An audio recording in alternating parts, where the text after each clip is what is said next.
What's up, everybody? Welcome to Podcast Now. I'm Alex, and in this video, we're going to be going over the ending for Kingdom Hearts Melody of Memory, as well as the post-credit scene. To my knowledge, there is technically no secret ending. There is a line at the end. You know how Nomura always loves to have a line at the end. This one is an oath to return Kingdom Hearts, so that's that name.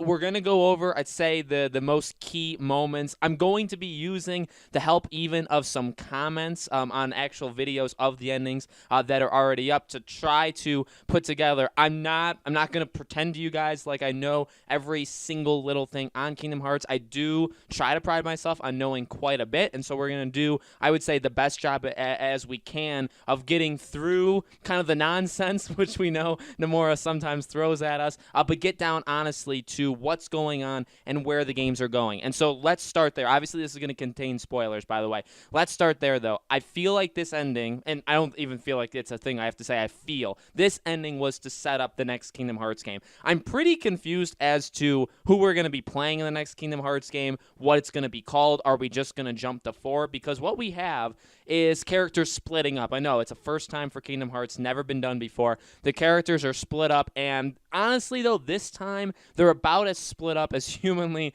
possible. Riku went to go find Sora. Mickey went to go basically track down the ancient Keyblade Masters at Scala Ad Kalam. We have Kairi, who's doing more training, because we know, obviously, that's all pretty much she can do is just train. And also we have Goofy and Donald going basically to tell everybody to stop the search for Sora, because the search has kind of already been concluded. We know kind of where he is. All right, so what we have is Kairi obviously went to sleep, right? We got that at Remind. We got that in 3. We are now in, I assume, her dreams, okay? She meets Xehanort, who goes through multiple different stages of his life, but he explains to her that Sora is not in this world, not in the light, not in the dark, not even someplace in between the light and the dark, but on the other side. And that's obviously where a lot of people are pinpointing. There's a couple lines, both, I would say, well, not even in actually the post-credit scene, more in the ending, which I'm going to be playing for you guys, by the way, as you're seeing it. There's a couple lines that are the things to focus on. That is number one. Okay, that is absolutely number one that you have to focus on. And it's common that they refer to it multiple times throughout this. Even when Kairi gets out, she meets with Riku, right? She meets with the fairy godmother, and they're talking. The thing that's constantly brought up is, okay, Sora's not here. He's not in the realm of darkness. He's not in the final world, right? He's in none of these places. We've checked all of them. He's in none of them. Instead, he's in a place of unreality or fiction. Now, the thing you have to notice here, and this is where the comments of these videos, there's a lot of people that are extremely smart here, is we have the star when Kairi and Riku and the godmother, they go back to the final world, which, by the way, final. Let's make that very apparent that they call the world final. That's important. We have that star telling us about Quadratum, which is where she believes that Sora lies, that Sora's actually there, which is a city with tall buildings, which is what we got in the secret ending of Kingdom Hearts 3, right? Where it seems like that was the Master of Masters, right? Making with his fingers the heart, and we get to see basically all the skyscrapers. That is the fictional, which, by the way, Quadratum is the fictional world of Verum Rex, okay? So that connects, everything connects there. And to be honest with you, Nomura and all these people that were working on this game said that they weren't going to directly say where the next game goes, but they're going to give us a good hint. I mean, I don't really know how many times they could have told us that, okay, Verum Rex, Yozora, all that stuff, that's where we're heading. The fact of Nomura, obviously, with Final Fantasy or Versus 13, which is important because I found this by Golden Dawn. I'm going to try and take these pictures and show you guys. Versus 13's slogan was a fantasy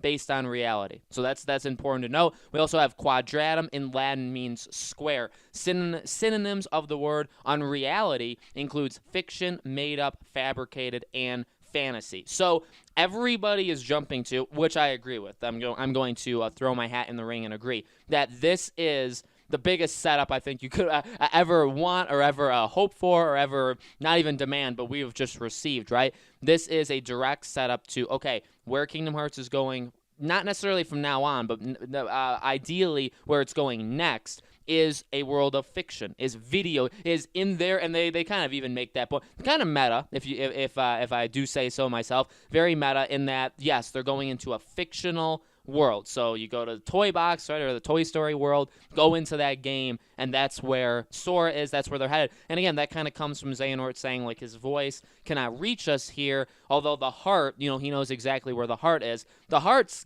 now this is where things will probably fall apart. Is the heart inside Kairi? Because Sora basically possessed her in order to take out Xehanort in that final world, in that cutscene. So I assume that's why he said that, okay, we know where his heart is, but he can't speak because he's not basically here. So again, kind of tidbits here and there. We know that so let's talk about this. The next game. Where's the game going? Okay. Again, we have everybody split up once more. Kairi is going to train under Aqua, which, by the way, actually is very, very cool. That is the direct, I would say, connection to bring back the Birth by Sleep cast, right?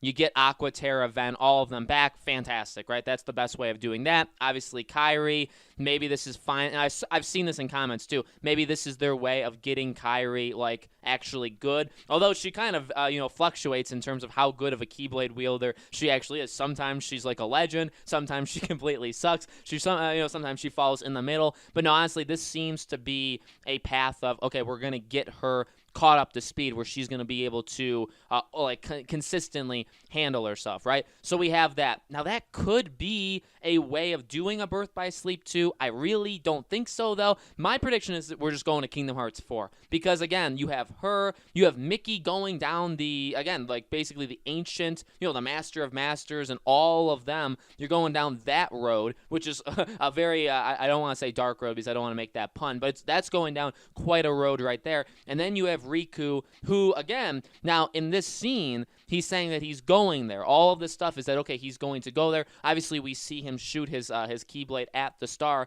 to get into that world. And then again, remember, we see in that secret ending that Sora is there as well as Riku. So we obviously know that he makes it there. And then the whole point, obviously, would just be to bring Sora back. Now, the star, I really quickly want to mention this. I've seen a lot of people saying that the star is Stella, which this is where it kind of falls apart. And you guys got to correct me if I'm wrong. You guys got to just basically set the path straight. The unknown girl, the girl's name in Verum Rex, the girl that Yozora is trying to get, isn't that her? That is literally a question. I know you guys could maybe say he's doing an ending explain, but he doesn't know. That's from the very first second she spoke. That's who I thought that was. I could very, very well be wrong, but again, all the hints are there where she's connected to Sora. Obviously, Sora gave her like a motivational speech, which makes them like BFFs. But they're connected. The fact of the matter is, she knows what they're talking about. She knows. I would assume she knows who Yozora is. She knows obviously the city that they're talking about. They said that if she were to go back, right? The fairy godmother said if she goes back there, she would have her heart stolen. So. And I feel like that's the path we're going. Okay, I'll just leave it at that. I feel like that's who it is. And also, I believe Stella is a different form of the Verum Rex girl as well. So I'm pretty sure they're either the same person or just a different version of the same person. Obviously, Kingdom Hearts gets very, very confusing, even for somebody like me. But that's pretty much it. So we have a lot of exposition, because we know that Nomura is tell, not show. It's always that way. But we have all the characters splitting up, going their own path. Heavy, heavy tease that, again, we're going into a Final Fantasy world. Now, Verum Rex is kind of the play on the Final Fantasy world, right? So, and we have all the connections with Verum Rex. We have the connections with the Yozora and how he looks, right? Looks just like the character in Versus 13. So all of that stuff is where we're going. The future of Kingdom Hearts, again, maybe not the future forever, but definitely where we're going next is stepping into a video game world. Now, is that its own standalone game? Is that Kingdom Hearts 4? Like I said, my best way of rationalizing it to myself is, well, they set up basically 3 different stories. Now, Mickey could make his way in the Dark Road, the mobile game. So maybe that's how they can handle that one. But in reality, you could either make 3 completely standalone. You can make a Mickey game. You can make a Aqua and you can make a Birth by Sleep with that cast, but also Kairi. And then you could also do just a Verum Rex game, right, with Kingdom Hearts, but it's Riku and Sora. So you could, and he's using the power of waking. So, I mean, you could technically consider it like a Dream Drop Distance 2, right? So really, they could have set up multiple games, or you could set up a Kingdom Hearts 4 which you could just be playing all of these games put together, right? We'll have to see how it goes, but let me know in the comments below, guys. What do you think? Anything I got wrong? I'm sure I got things wrong. Please don't be too hard on me. It's very confusing, and I did want to make this video. But let me know what you guys think. Let me know, if I missed anything or any of the fill-in-the-blank moments. You guys are very, very talented in your knowledge of Kingdom Hearts. I've never once denied that, right? So let me know. Again, as always, make sure you guys are subscribed, bell icon turned on. If you guys aren't following me on Twitter, PodcastNow15 is my Twitter username. I have a Discord and a second channel. All of that stuff is in the description below. All the links are there. I'm going to be doing more Kingdom Hearts videos over the next couple days. We'll talk about kind of the future of this franchise, where it's going next, when we're going to get these things, and we'll go from there, okay? Thank you guys for watching, and I'll see you all on the next video.